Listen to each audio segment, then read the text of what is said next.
This is all of it on WNYC. I'm Alison Stewart. Harold Pinter's Betrayal was first produced in London in 1978. 40 years later, it has been revived, again, at the Jacobs Theatre, but so much about the production feels really new. Variety calls the Broadway production, quote, both quietly radical and faithful to Pinter's play.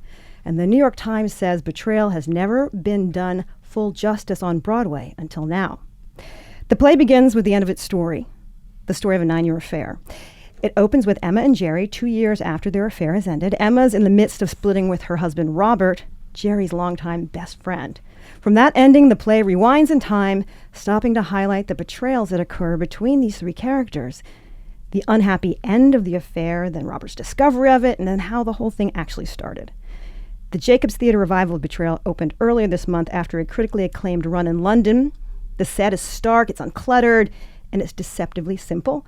Because, well, relationships which look one way on the surface can be very different when you start digging deep. It features Charlie Cox as Jerry, Zawe Ashton as Emma, and Tom Hiddleston as Robert, all in their Broadway debuts, by the way. Tom and Zawe join me in the studio. Nice to see you. Nice to see you. Nice to see you. So when did you first ever read this play? Such a good question. Tom, I'm going to let you go because you read it. You think you read it before me? I read it. So I read Betrayal. I was aware of Pinter. I did English literature as a specialist subject for A-level. That's the last 2 years of school in England. We did all kinds of things, Shakespeare, Jane Austen, the classics. And our modern drama was The Homecoming by Harold Pinter, which presented itself as very different, very spare. All the other poetry and drama we'd read was quite verbose, quite florid, quite like Shakespeare, to be honest. This was a very modern play about power and sex and family, and with Pinter's now very familiar brutal prose. And then I went to drama school to train as an actor in London, and I was in the library on a wet Wednesday afternoon, and I was given Betrayal to do as a sort of part of a dramaturgy class.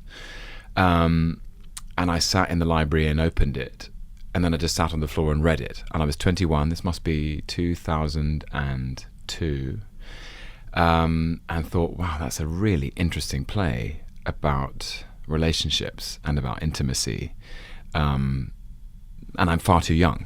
I'm 21 years old, and maybe this would be something I'd love to do this, one day in the very distant future when I'm old enough. Of course, the future came quicker than I thought it was going to, because that's how time works. That's so interesting. You said 21. Yeah. I'm trying to imagine what a 21-year-old would get out of that play. Was it the way it was written? Was it the intrigue? I think it's the bravery and the honesty with which Pinter depicts how people relate in relationships, I suppose. Mm-hmm. That it seemed there's no small talk in this play, or if there is small talk, it's used to cover up some deeper subtext, which is too frightening to articulate. It is weaponized small talk. Yeah, indeed. I mean, yes. Every single time. I've just found it very interesting about fragmentation, the fragmentation of our identity, the fragmentation of relationships. That in any relationship, we can present one aspect of ourselves, and further down the line, these other aspects are discovered by partners, and maybe they're less, they feel less acceptable or less sanitized. Mm-hmm. Pinter, it seems to me, always writes with honesty about the complexity of people. There are no simple characters in Pinter, I think. Zawe, as you started to work on your character and really dive in, yeah, and you're a writer as well. I am. What did you start to appreciate about his writing as you started to work on your character? Well, for me, and just to sort of circle around Tom's story for a second, so I first got introduced to Pinter when I was about 19. Sorry, not trying to trump your age, the age that you discovered him, but I played Anna in Old Times, which is another one of his plays which is referred to as one of his memory plays, and I think it's really interesting for people to know that this is one of Pinter's memory plays, because so much of it is about people trying to remember specifically where their lives might have changed, or where their lives began, or who they were when they were younger, and reflecting on all of that hope and tragedy and as Tom says, you know, intimacy and sex and violence and all the rest of it. So I read Old Times when I was 19, and I just thought, I dig this guy. I know I'm 19 and I don't really understand anything that's happening, but I just know that I commune with this atmosphere that he creates. And so flash forward to now, and us starting to reread the play and get deeper into the Pinterverse, as Jamie Lloyd, our director, calls it. I think the first thing that I sort of drew on for Emma was just that she's not accountable. No one in this play is accountable, and I think there are so many ways that you can view this play, but one of the ways I was afraid people would view this play, or that I would view Emma, is that she's responsible for the affair, because she's the one who's sort of seeing both of them, and so you know, the common denominator maybe in some way. But I just had to say, this is a woman whose life is complicated.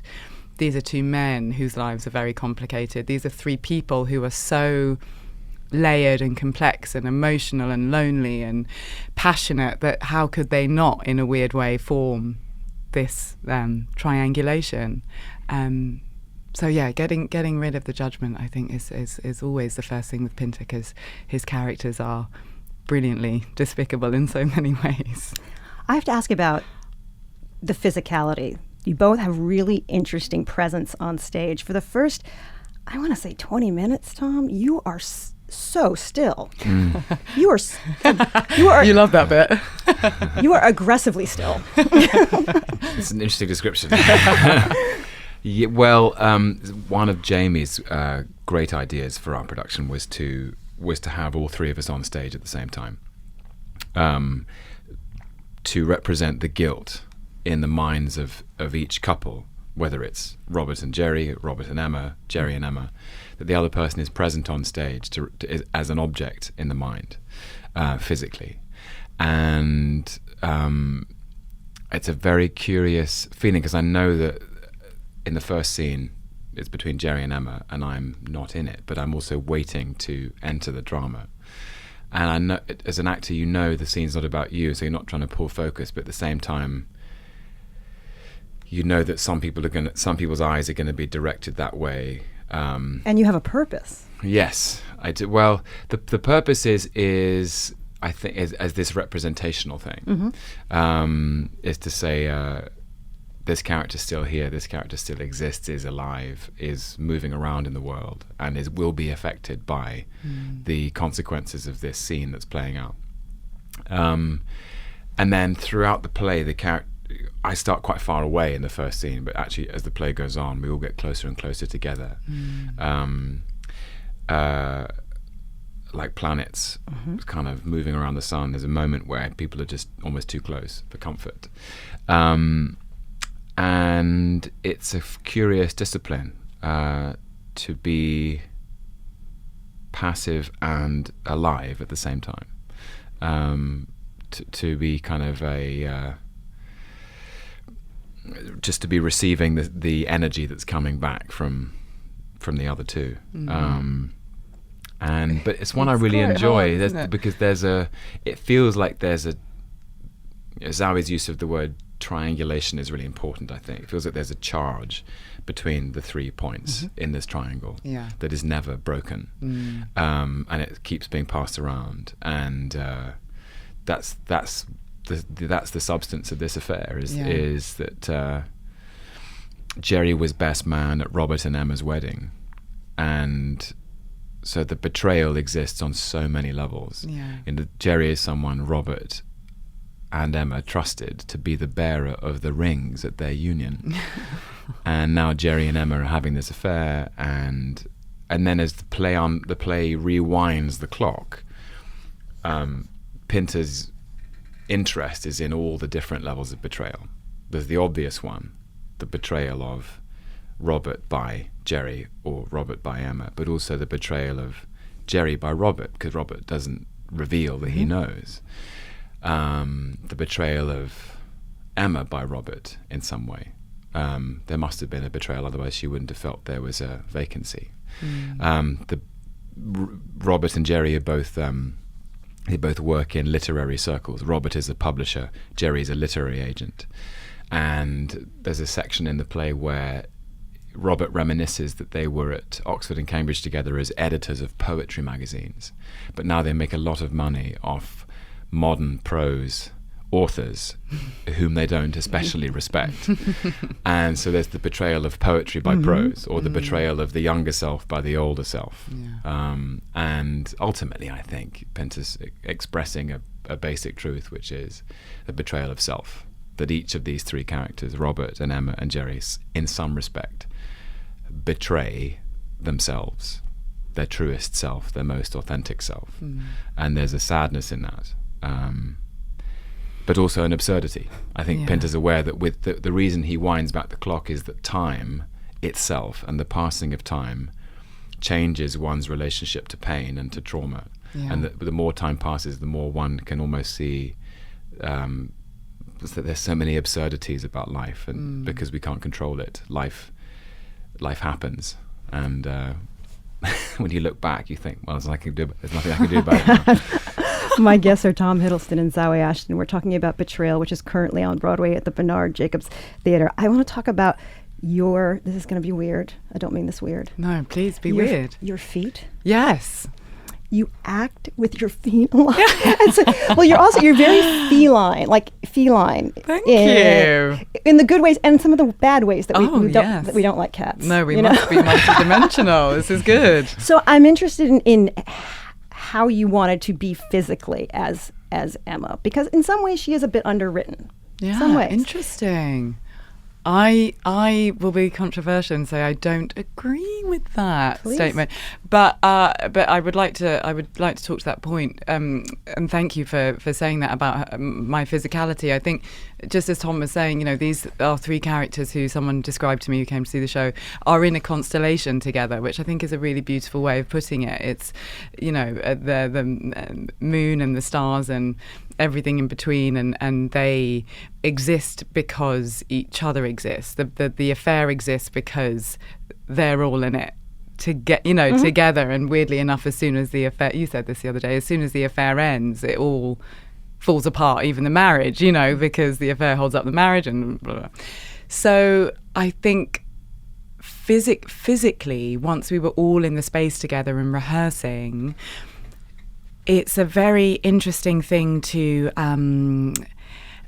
find as the only woman in the piece, your connection to sensuality, because there is a connection to sensuality. And I'm not joking. I'm not someone who can flirt or be sexy very easily.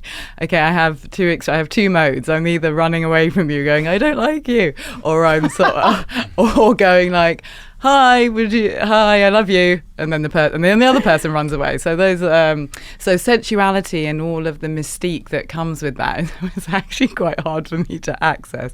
So maybe there was something in creating something fluid in her, something that is fluidly moving between these two men, but also something that is fluidly moving very personally for her.